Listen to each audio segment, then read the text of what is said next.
लोगों की तरफ से इस घर के सभी लोगों के लिए एक छोटा सा उपहार है। कृपया करके स्वीकार कीजिए। क्या?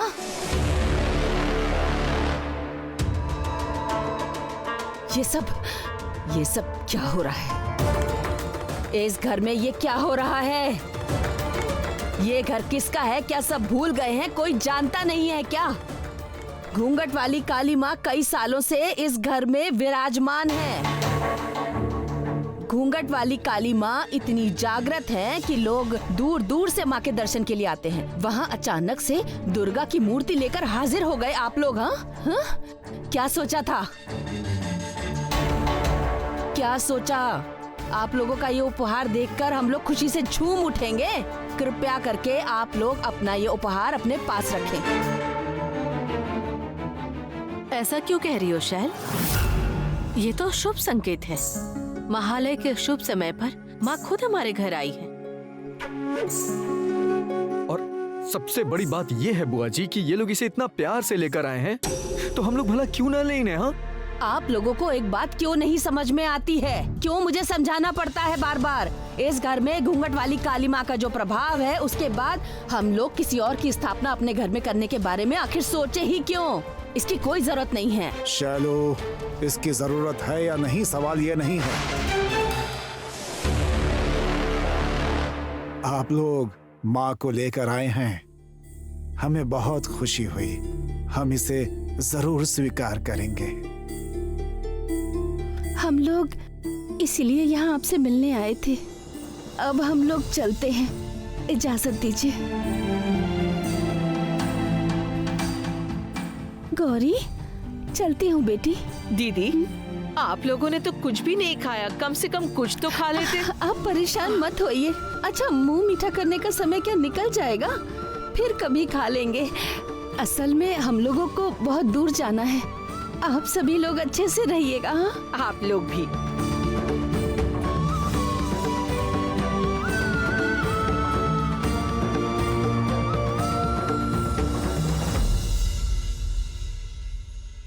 जाती हूँ, माँ को मंदिर में रख कर आती हूँ। जय माँ दुर्गा। रुको। क्या हो गया शैलो माँ? मूर्ति घर में रहेगी इसका मतलब ये नहीं है कि तुम ये मूर्ति मंदिर में रख के आ जाओ। सुनो, वो मंदिर घूंघट वाली काली माँ का मंदिर है। वहाँ घूंघट वाली काली माँ विराजती हैं। वहाँ किसी दूसरी मूर्ति की स्थापना करने का सवाल ही नहीं पैदा होता। माँ के साथ कोई और मूर्ति स्थापित नहीं हो सकती, समझी? दुर्गा माँ मंदिर में नहीं रहेंगी तो फिर कहाँ रहेंगी? वो मैं कैसे बताऊं? मैं सिर्फ इतना बता सकती हूँ कि मंदिर में ये मूर्ति नहीं रहेगी। और क्या इतना दुर्गा पूजा लगा रखा है?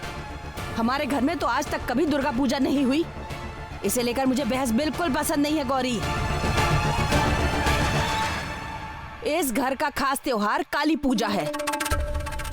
शैलो माँ, आप खुद भी तो माँ का ही अंश हैं।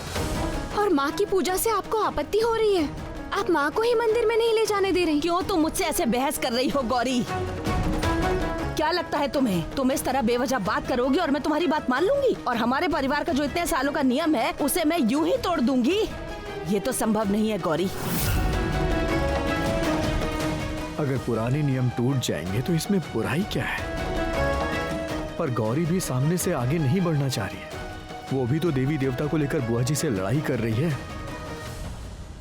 पर एक बात अच्छी तरह से समझ में आ रही है कि गौरी अब पहले की तरह चुप नहीं रहती है, समय पर आगे भी आती है। अब मैं किसी की कोई बात नहीं सुनना चाहती। उस मंदिर में घूंघट वाली काली माँ का अधिकार है। वहाँ और कोई देवी देवता नहीं रह सकते हैं। लगता है आप समझ नहीं पा रही हैं शैलो माँ। जो दुर्गा है वही काली है। अच्छा सुनिए, मैं आपको एक कहानी सुनाती हूँ।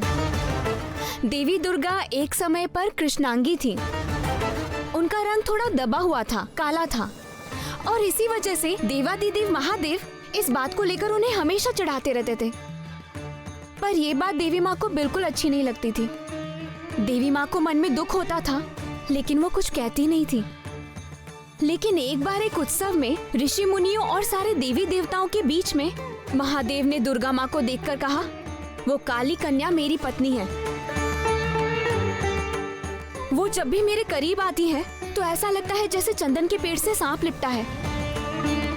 ये सुनकर देवी माँ को बहुत बुरा लगा और इसलिए वो कठोर तपस्या में लीन हो गई। और उसके बाद वो अपने काले रंग को छोड़कर एक नए रूप में आ गई, गौरी।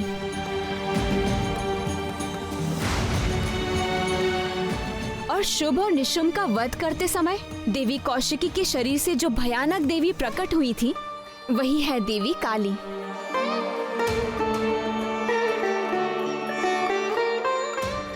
अलग अलग पुराणों में अलग अलग कहानियां हैं। कोई कहता है कि असल में देवी दुर्गा की तीसरी आंख से काली माँ प्रकट हुई हैं। लेकिन सारी कहानियां यही कहती हैं कि दुर्गा माँ और काली माँ दोनों एक ही हैं, अभिन्न हैं। इस लड़की में एक अद्भुत तेज दिन प्रतिदिन बढ़ता ही जा रहा है। सब कुछ कैसे बदलता जा रहा है। अजीब बात है, गौरी पुराणों की कहानियां सुना रही है। हाँ, सच में अजीब है। अब तक शैलुमा कहानियां सुनाती थी और हम सुनते थे, पर अब गौरी कहानी सुना रही है और शैलुमा सुन रही है। तो अब तुम मुझे ज्ञान दोगी और मैं खड़े खड़े सुनती रहूंगी, है ना? अब तुम मुझे वेद उपनिषद सिखाओगी गौरी? हाँ? शैलू, शैलू सुनो, गौरी सही कह रही है। माँ तो एक ही है। आज जब माँ यहाँ आई गई हैं, तो माँ को मंदिर में ही स्थान मिलेगा। छोटे दादाजी, इतने सालों से ये पूजा नहीं हुई तो क्या आगे भी नहीं होगी? क्यों? देवी देवताओं में इस तरह का मतभेद क्यों? दोनों ही शक्ति हैं, देवी हैं। मैं माँ की मंदिर में स्थापना करूंगा। पापा, दो सब लोग मंदिर में आओ। इस इंसान पे मैं भरोसा नहीं कर सकती हूँ। कैसे उल्टी सीधी बातें कर रहे थे। क्या उद्देश्य है इनका?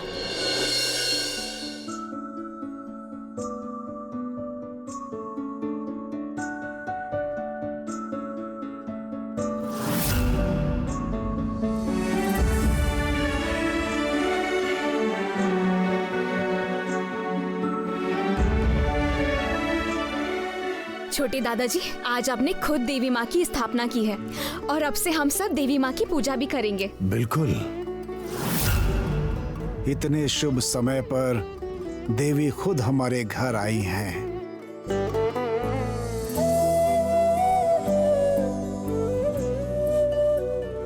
आई किसी और रूप में है, पर आज ही तो माँ को नेत्रदान करना था। कौन नेत्रदान करेगा?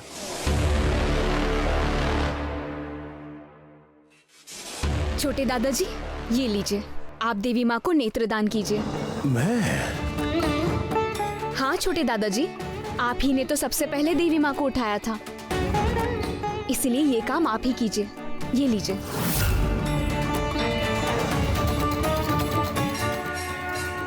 नहीं, मत मारिए, मत मारिए मुझे, माफ कर दीजिए। माँ मुझ पर क्रोधित है। अब समझ में आया, तभी मैंने ऐसा सपना देखा। नहीं नहीं नहीं नहीं नहीं, मैं अब माँ को किसी कीमत पे क्रोधित नहीं कर सकता। अपने हाथों से माँ को स्थापित करके मैं अपने पाप को धोऊंगा। जय माँ, क्षमा कीजिए माँ।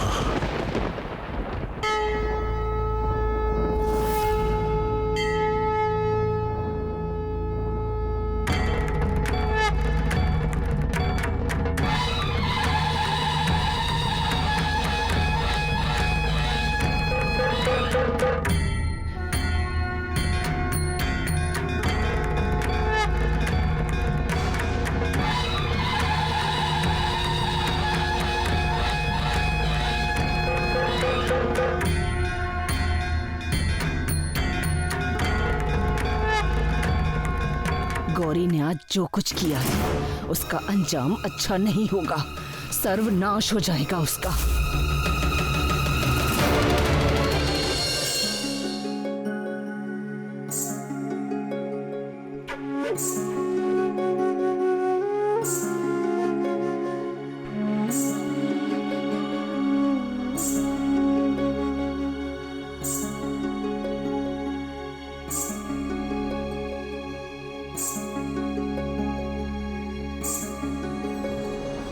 अनादिं सुरादिं मखादिं भवादिं देवी माँ, आज का तो पूरा दिन ही बहुत अच्छा गुजरा माँ। कितने दिनों बाद माँ, बाबा, टिया, बिट्टू इन सभी से मेरा मिलना हो गया। और दुर्गा माँ, आप भी तो एक नए रूप में इस घर में आ गई और छोटे दादा ने खुद आपकी स्थापना की। आपकी कृपा से सब कुछ अच्छा हुआ।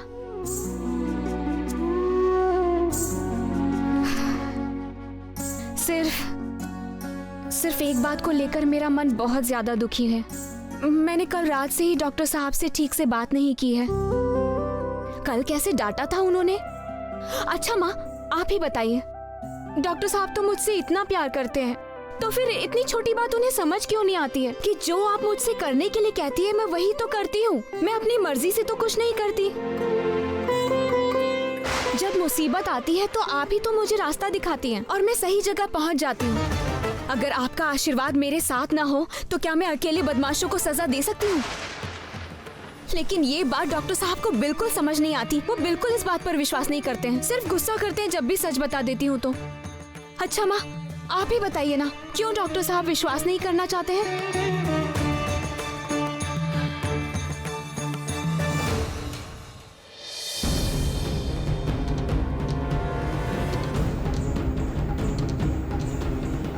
क्या हुआ माँ, बोलिए ना।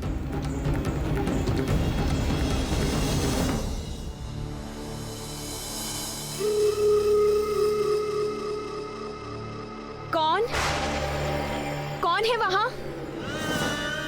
कौन है वहाँ?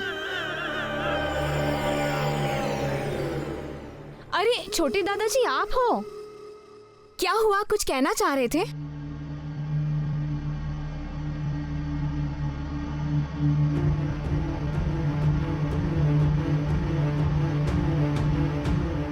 तुम कौन हो?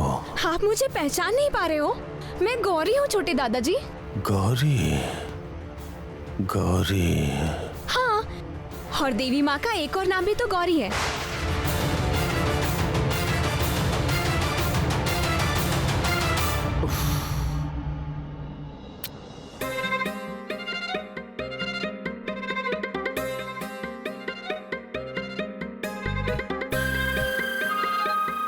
देखा आप लोगों ने?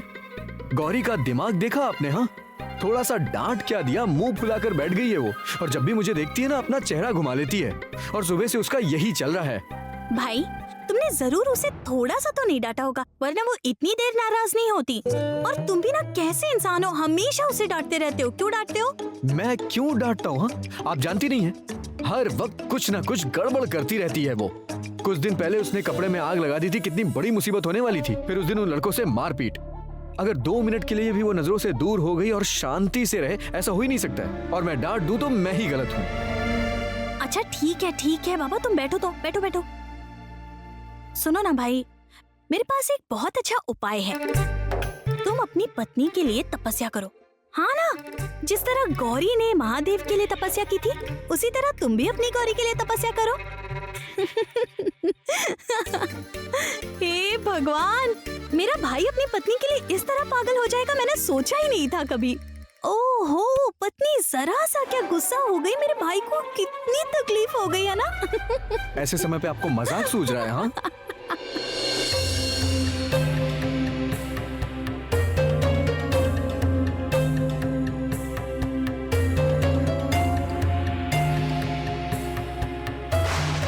छोटे दादाजी, आपको क्या हुआ है? आपकी तबीयत तो ठीक है ना? आप कुछ ठीक नहीं लग रहे हो। और इस तरह इधर उधर क्यों चल रहे हैं बताइए तो? आपके पैर का दर्द और बढ़ जाएगा। नहीं, वो दर्द तो ठीक हो गया। वो तो ठीक होना ही था। हल्दी चूना बहुत फायदेमंद होता है और खासकर मोच के लिए ये काफी अच्छा होता है। पर इतनी जल्दी दर्द का ठीक हो जाना, ये सिर्फ हल्दी चूने की वजह से नहीं हो सकता। इसमें जरूर कोई खास बात है। छोटे दादाजी,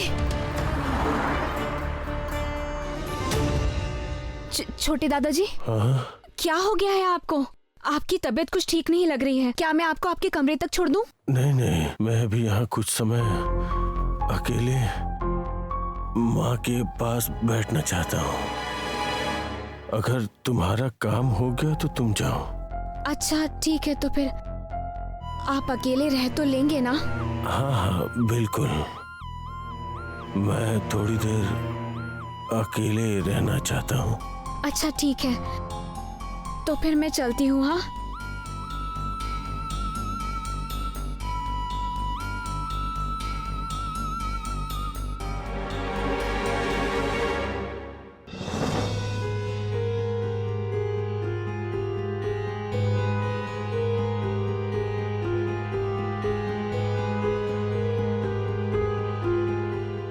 माँ, मुझसे गलती हो गई माँ। गौरी को मैं पहचान नहीं पाया, हर वक्त उसे परेशान किया, उसके खिलाफ आचरण किया, ना समझी में किया। माँ, आप मुझे क्षमा कर दीजिए। अब मैं अपनी गलती सुधार लूंगा। मैं समझ गया हूँ, मैं अब समझ गया हूँ माँ। मुझे क्षमा कर दीजिए माँ, क्षमा कर दीजिए माँ, क्षमा कर दीजिए, क्षमा कर दीजिए माँ, क्षमा कर दीजिए।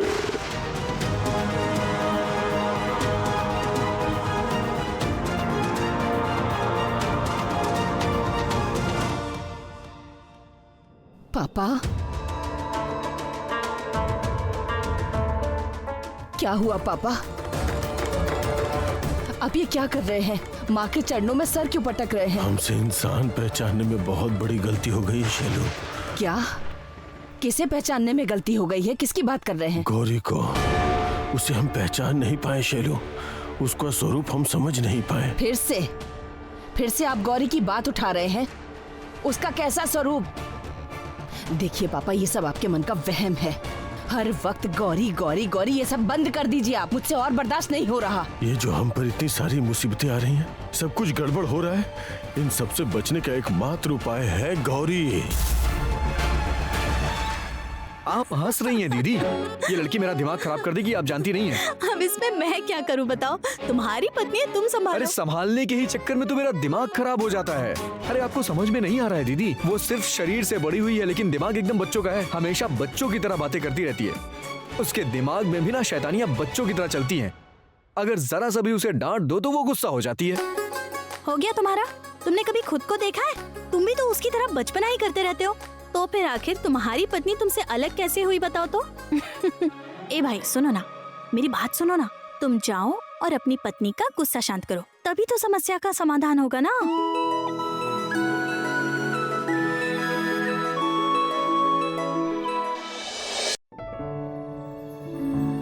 असल में एक बात बताऊं दीदी, गौरी ना बहुत ही साधारण इंसान है। उसके जीने का तरीका बहुत ही साधारण है। वो बहुत कम में खुश हो जाती है और इसी वजह से दीदी उसे डांटने के बाद ना मुझे बहुत खराब लगने लगता है। मैं नहीं चाहता हूँ कि मैं उसे डांटूं, लेकिन क्यों? अब अफसोस हो रहा है ना? तो फिर तुम बेवजह उसे तकलीफ क्यों पहुँचाते रहते हो बताओ? बेवजह दीदी डांटने पे मजबूर हो जाता हूँ मैं, क्योंकि मैं जो भी कहूँगा ना उसका ठीक उल्टा करती है वो।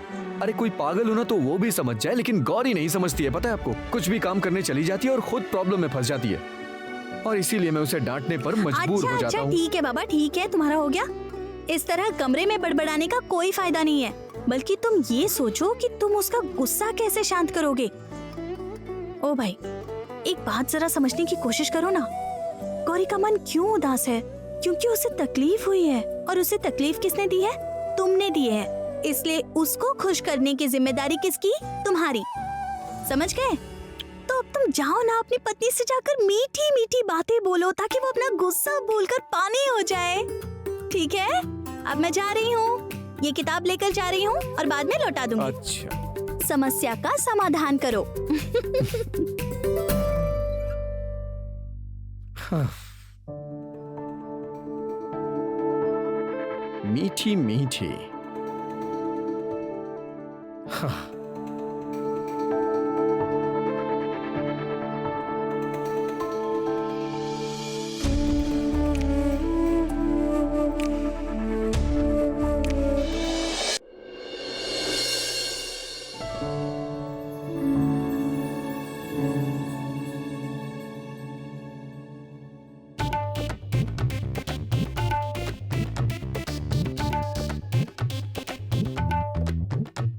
गौरी,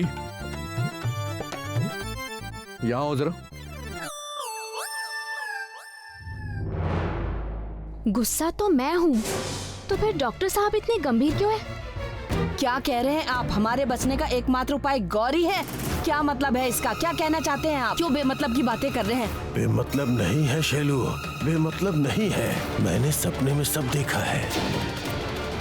मेरा मन कह रहा है गौरी कोई साधारण लड़की नहीं है, उसमें जरूर कोई विशेष क्षमता है शैलू। क्या हुआ? मैं तुम्हें बुला रहा हूँ ना यहाँ।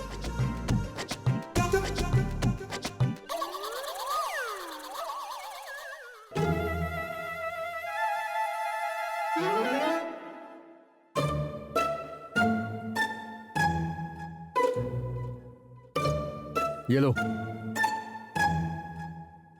क्या है ये? खोल कर देखो ना क्या है। आपको क्या लगता है डॉक्टर साहब, बताइए तो? आप मुझे जितना मर्जी डांटेंगे और उसके बाद मुझे मनाने के लिए कुछ लाकर दे देंगे और उससे मेरा गुस्सा चला जाएगा। मैं क्या कोई छोटी सी बच्ची हूँ क्या? गौरी, क्या कर रही हो तुम? बताओ मुझे। तुम्हें पता है ना मैं तुम्हें मनाने की कोशिश कर रहा हूँ। अरे इस वक्त तुम्हें कोऑपरेट करना चाहिए मुझे। अच्छा ठीक है, इसे खोल कर तो देखो। हो सकता है कि इसमें कोई तुम्हारी मनपसंद चीज हो जिसे देखने के बाद तुम्हारा दिमाग ठंडा हो जाए। हाँ, अच्छा ठीक है, मैं खोल देता हूं इसे। तुम देखो, ये देखो।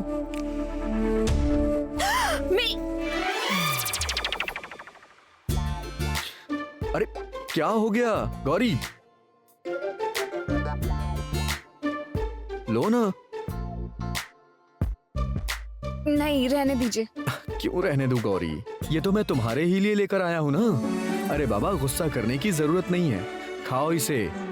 बहुत ही स्पेशल मिठाई है ये, रूठने मनाने वाली मिठाई। ये रूठने मनाने वाली मिठाई ना आप ही खाइए। जितना मन करेगा उतना डांटेंगे, उसके बाद मुझे मनाने आ जाएंगे। मुझे मिठाई खाने की कोई जरूरत नहीं है। अरे बाबा देखो, इतनी कड़वी कड़वी बातों को शांत करने के लिए मिठाई खाने की जरूरत पड़ेगी, है ना? नहीं तो पति पत्नी का संबंध टेस्टी कैसे होगा?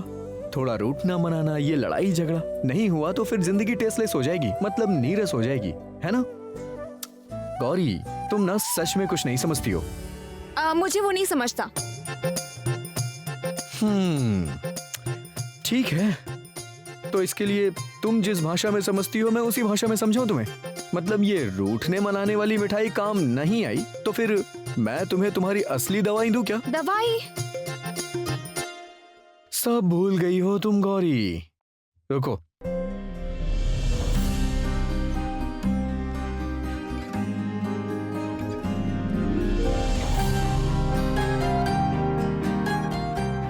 उफ, डॉक्टर साहब आप भी ना। दर्द? अच्छा देखो, अब सब बराबर हो गया ना? मैंने तुम पर चिल्लाया और तुमने मुझ पर कील मारा ना। चलो अब तुम ये मिठाई खाओ गौरी। देखो, और तुमने ही कहा ना, सुबह से कह रही हो कि आज बहुत अच्छा दिन है, बहुत शुभ दिन है, तो इस शुभ दिन पे तुम मुझ पे ऐसे ही गुस्सा करती रहोगी? ठीक है, तो फिर इस बार तो मैं आपको माफ कर दे रही हूँ। वैसे भी मैं किसी के ऊपर ज्यादा देर गुस्सा नहीं रहती हूँ। एकदम छोटी सी बच्ची हो तुम। अच्छा गौरी, मुझे भी तुम पर चिल्लाना अच्छा लगता है क्या? मैं तो चाहता हूँ कि तुम हमेशा हमेशा खुश रहो। लेकिन तुम ऐसी हो जो कि मेरी बात कभी सुनती ही नहीं। गौरी, मैं जो भी बोलता हूँ ना तुम्हारे भले के लिए बोलता हूँ। मुझे भी तो बस वही बात लगती है डॉक्टर साहब। आपको मेरी बात थोड़ी सी तो माननी चाहिए। मैं भी तो आपकी भलाई के लिए ही कहती हूँ ना। देवी माँ, इनको मैं कैसे समझाऊं, मुझे समझ नहीं आता। मतलब गौरी, मेरी और तुम्हारी बात में ना ये तुम्हारी माँ बीच में जरूर आएंगी, है ना? मतलब तुम उन्हें भूल ही नहीं सकती हो। और कोई बात नहीं, अभी सिर्फ मिठाई खाइए, रूठी को मनाने वाली मिठाई।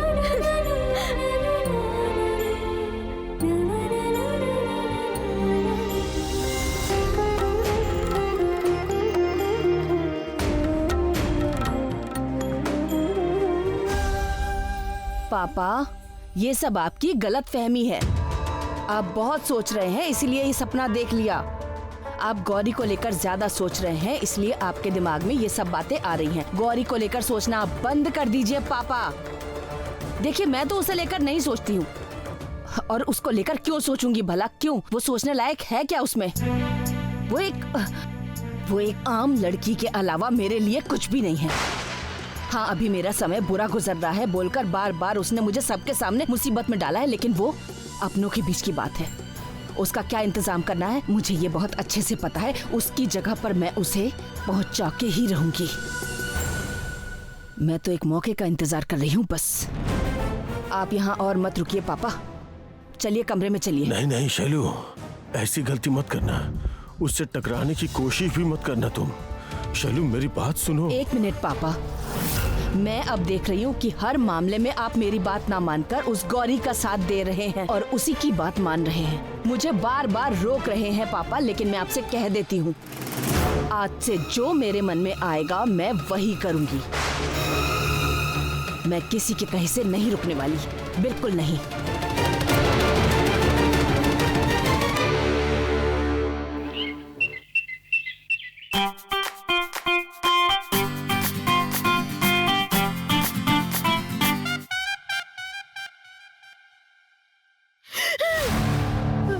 शैलू माँ, आप यहाँ अभी मेरे हाँ माधुरी, मुझे तुमसे कुछ जरूरी बातें करनी है, सुनो।